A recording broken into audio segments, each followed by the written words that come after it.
Mayambu khurumjari adomna yengbiriba asi Story collection ni namoiza mangonganbina hojik pungchasi phawbagi maru oiba paw miyamda pazari.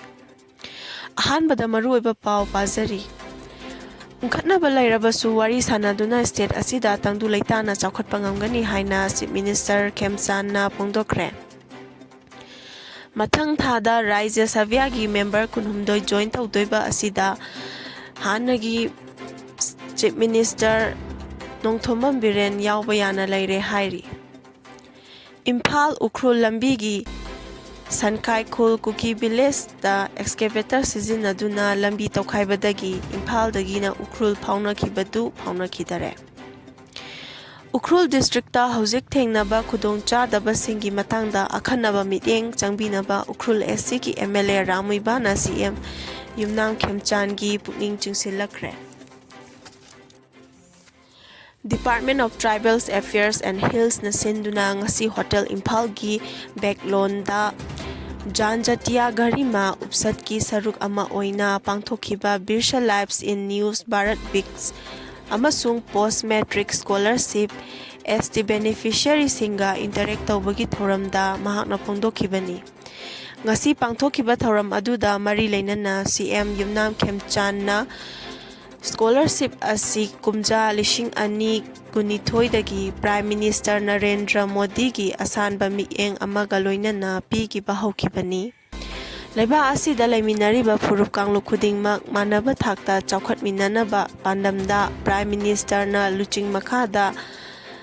tribal mahairoi singda scholarship asi pi gibani. Mahairoi singi maraktagi scholarship asi gi senpham tha mari rom phangkhidaba yauki haibadu laibak thibani. Mari leinaba department official singa wari sanabada official sing aduna phongdorapagi matung inadi tha khudingi senpham sing adu piki adumoinamak mahairoi singi Aadhaar card amasung bank account link tawba thingthabadagi senpham adu thengna thangba oirangani haina phongdorakhi.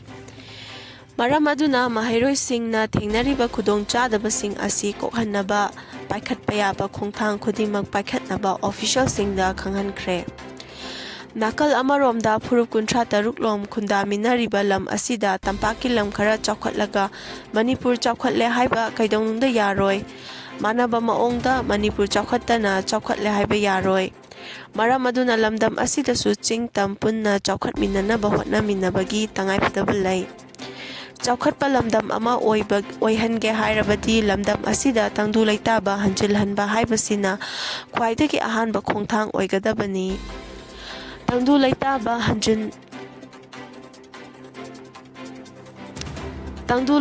hanjindana kaidongnungda chaukhatpa ngamloi. Lamdam asida Tangdu Leitaba hange hairabadi ungkhatnariba singi marakta wari sanaduna wakhal taminaba tangaiphdaba lai. Tangdu Leitaba leitrabadi chaukhat khongthangdi maningda halakani. Amasung masina mahairoi khunai amadi nomagi su nomduna chajariba singda kwaidagi hena sokhali hainasu Chief Minister Yumnam Khemchand na makhatana phongdokhi. Mathang thada Rajya Sabhyagi member kunhumdoi join tawgadoriba asida Manipur gi hanagi CM oiramba Nongthombam Biren su yauraba yana leire hairi. Indian Express Pauche gi report amana hai BJP na Nongthombam Biren asi yaunabagi damakta center gi luchingba singna kupna khanari amadi mahak asi Manipur dagi tholakadaba candidate singi manungda ama oiraba yana leiri hairi. June thadagi upper house ki seat kunhumdoi hangduna leigadoriba asida Andhra Pradesh, Gujarat, Karnataka amasung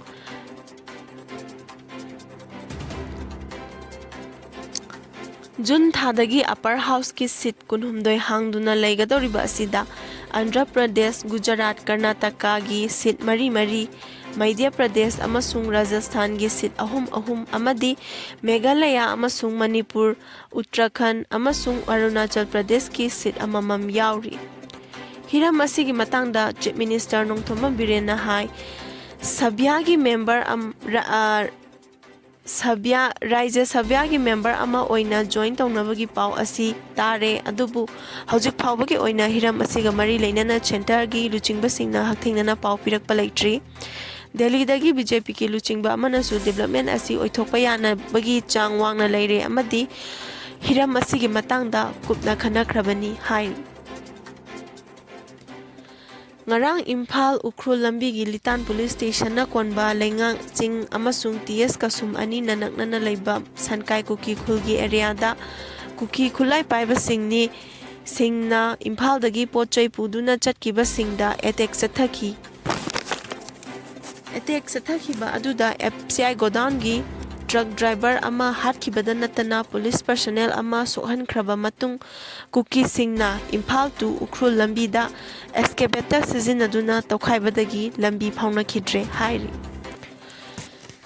lambi tokhai khibagi thawbak asi ngarang ahingda excavator sizinaduna chathakibani hairi lambi tokhai khiba asi sankai village ki mapada chathakibani lambi tokhai khiba aduna lambi phauna ba yadre haina hairi lambi phauna ba yadaba asina khudaki oiba ana ayek natraga maheulal posingda thodok-sing tholakpa khudong thiningai oire hairi panba yabadi ngarang kuki na kapsilakhiba maphamsing asi BSF na cover tawba maphamni masida security gi ahoba leikhibra haibasi thigatkani hojimaki oina attack asi kanana chathakibano haiba khangba ngamdri adubu thodok thokriba mafam adu furup amana khutlingba mafamni haibadi khangle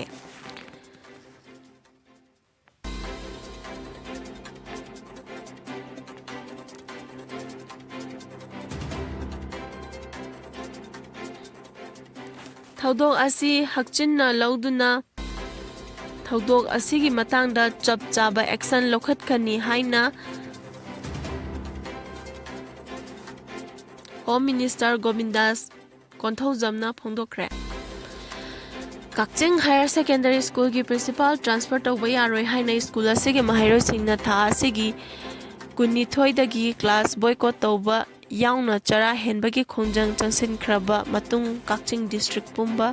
ban chatharakibadu matang kharagi oina komthokle hairi